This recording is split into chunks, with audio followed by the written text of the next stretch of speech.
le 22 maa ngi jëm Bercy Allemagne. Porsche Arena. ah. Porsche Arena. incha allah rabbi. sama mbokk Gambian people yi my community ñëw leen ngeen jàpp ci ñëw leen ñu baal ñëw leen ñu bëggee. because of foofu dafa war a neex dafa war a sumb dafa war a dagan bu soobee yàlla. incha allah diaspora bi je vous invite le 22 juillet fan lay xewee Allemagne yéen ñi dëkk Allemagne ñëw leen ñi dëkk ci dëkk yi ko jege ñëw leen ñu baal parce que lu bees tax lay ñaari nag su ma ñëw incha allah. incha allah noonu lay demee.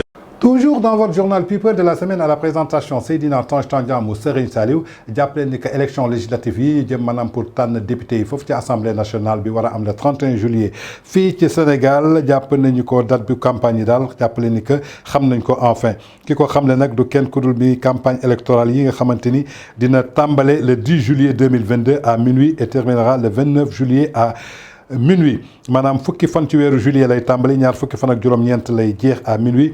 C'est dans ce sens que le Conseil national de régulation de l'audiovisuel CNRA invite les parties prenantes au respect strict du code électoral. La CNRA de souligner ainsi que la couverture médiatique des élections législatives se fait dans le respect du code électoral qui encadre le travail des médias dans les différentes phases. Pré-campagne, campagne électorale et fin de campagne. L'entité de régulation souligne également l'interdiction de la diffusion par les médias, presse écrite, presse en ligne, radio-télévision, de toute manifestation ou déclaration publique de soutien à un candidat ou à un parti politique ou une coalition de partis politiques ou à une liste de candidats. Par ailleurs, la couverture de la campagne électorale par l'audiovisuel public, à savoir la RTS, radio et télévision, est assujetté à l'obligation de respecter des principes d'égalité dans le temps d'antenne mis à la disposition de la liste des candidats. jàppale ni que daal élection législative yi jàpp nañu date yi nga xamante ni campagne électorale ci lay ubbi fukki fan ci weeru juillet mu jeex ñaar fukki fan ak juróom-ñeent ci weeru juillet fanweeri fan ak benn ñu dem woote yi ñu ngi dànkaafu nag médias yi ak presse yi ak candidats yi amul benn propagande ku ci nekk na respecté lépp amul benn discours boo xamante ni muy presse en ligne di presse écrite di radio di télévision. RTS nag na respecté candidat yëpp xam na ni que RTS mi ngi fii pour tous les Sénégalais en tout cas nañ jàpp ni que daal date yoo xamante ni moom lay campagne bi du ubbi jàpp nañ ko donte Barthélémy Dias nee na seen liste su bokkul élection du am en tout cas kii di CNRA jàpp na ay datam.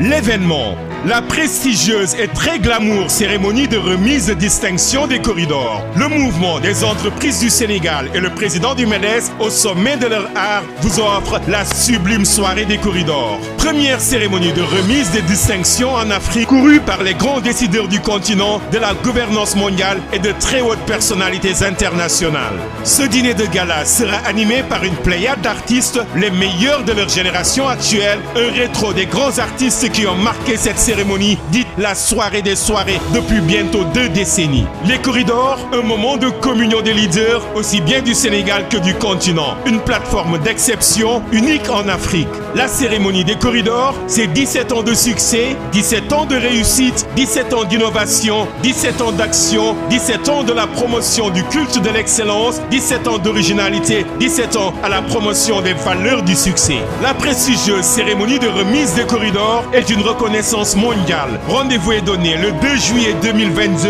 au King Fahd Palace Hotel pour vivre ensemble des moments inoubliables, émouvants de success story, de la gagne et du mérite. MEDES, le pari de l'action.